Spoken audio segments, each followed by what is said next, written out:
you go to Google and type in the word experiment, one of the first things you'll see is the Stanford Prison Experiment. It's probably the best-known psychological study of all time. It all began in West Coast America on a summer's day back in 1971, when college students grew their hair long, protested against their government, were pro-peace and totally anti-authority. Or so we thought, until Filiп Zimbardo.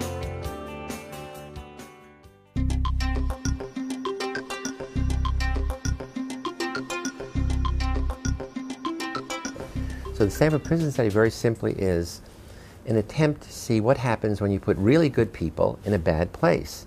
We put an ad in the city newspaper, wanted students for study of prison life, lasting up to 2 weeks. We're going to pay you $15 a day. This is back in 1971. It's pretty good money. And we picked 75 volunteers, gave them a battery of psychological tests, and we picked 24 who on all dimensions were normal and healthy to begin with. And then we did what is critical for all research.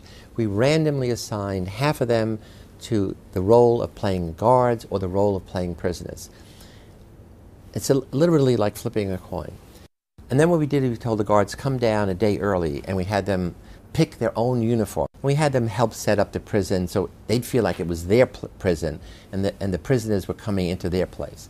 The prisoners, we simply said, wait at home or in the dormitories. Well, what we didn't tell them, which is a little bit of the deception of omission, is that they were arrested by the city police. Right there, they took me out the door, they put my hands against the car. It was a real cop car, it was a real policeman. They took me to the police station, the basement of the police station. I had told the policeman to put a blindfold on the prisoners, but since they had never been arrested, they didn't know that doesn't happen. The reason for the blindfold is then my assistants would come, put them in our car, bring them down to our prison, and they'd be in our prison now, blindfolded. The guards would strip them naked, delouse them, pretending that they were lice. It's kind of a degradation ritual. And after the first day, I was about to end it because nothing was happening. But the next day, on the morning of the next day, the prisoners rebelled. And what the guards did, they came to me and said, the prisoners are rebelling, what are we going to do? I said, it's your prison. Whatever you want, I will do it, but you've got to tell me. And they said, we have to treat force with force. So they broke down the doors.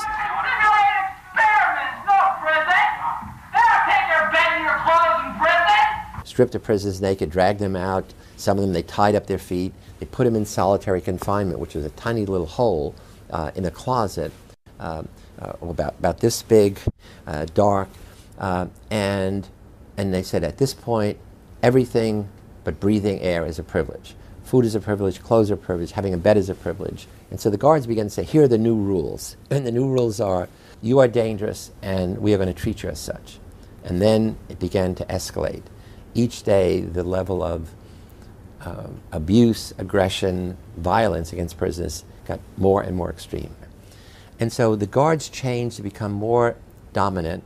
And you see, it's all about power. It's the whole institution that empowers the guards, who are the representative of this institution called prison, to do whatever is necessary to prevent prisoners from escaping, maintain law and order. Keep going. Once I was blind, but now I see. The way direction it took is having them engage in ever more humiliating tasks, cleaning toilet bowls out with their bare hands, taking their blankets and putting them in dirt and with nettles, and the prisoners had to spend hours taking the nettles out if they wanted to, sleep. And it's essentially saying, we have the power to create a totally arbitrary, mindless environment, and that's the environment you have to live in. So some of the prisoners are now crushed, and in 36 hours the first kid has an emotional breakdown, meaning crying, screaming, irrational thinking. I gotta go. To a doctor, anything. No! God damn it! And we have to release him. In 5 days, we had to release 5 of the prisoners because the situation was so overwhelming. What about the kids who didn't break down? They became zombies. Zombies in the sense that they became almost all mindlessly obedient. Whatever the guards would say, they did. Do this, they did. Do 10 push-ups, do 20 push-ups. Step on him while he's doing a push-up.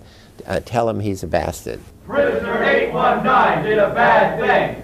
Prisoner 819 did a bad thing. It was horrifying to see the kids break down. It was even more horrifying to see these other kids just become mindlessly obedient. Because of what prisoner 819 did, my cell is a mess. Because of what prisoner 819 did, my cell is a mess. Again, we have to keep remembering, these are kids who start out being rebels against society, every one of them, and now they are just pawns. They are the puppets that the guards are manipulating. In fact, one of the guards said it was like being a puppeteer.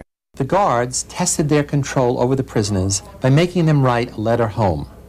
No need to visit its seventh heaven. Yours truly. Yours truly. Your loving son.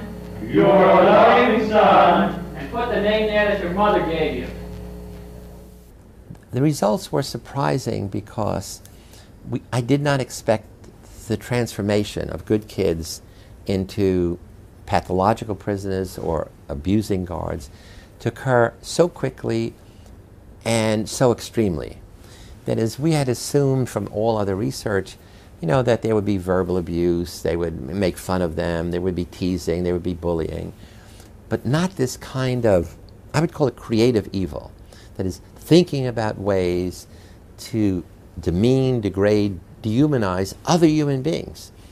And the critical thing there in that transformation is becoming the role, or the role becoming you, and suspending your usual morality, your usual way of thinking.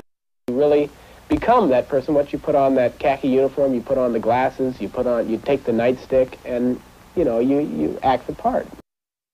So what Zimbardo's research demonstrates so dramatically is that situations can affect us more than we think, and can often outweigh individual characteristics. So if we're going to use psychology to try to reduce the possibility for evil, maybe we need to focus more on systems and less on individuals. But should the research ever have been done? After all, the participants suffered real harm. In hindsight, again, I have mixed feelings about the study. Should it have been done? Well, not if it means suffering of anybody. Would I like my son to have been in that study? No. On the other hand, does it tell us something vital about human nature that has enduring value? There I have to say yes. It's been used in lots of prisons. It's a training device to get people to be sensitized to how easy it is to abuse power. So in that sense, it has widespread enduring value. Therefore, I'm saying, well, I'm glad I did it.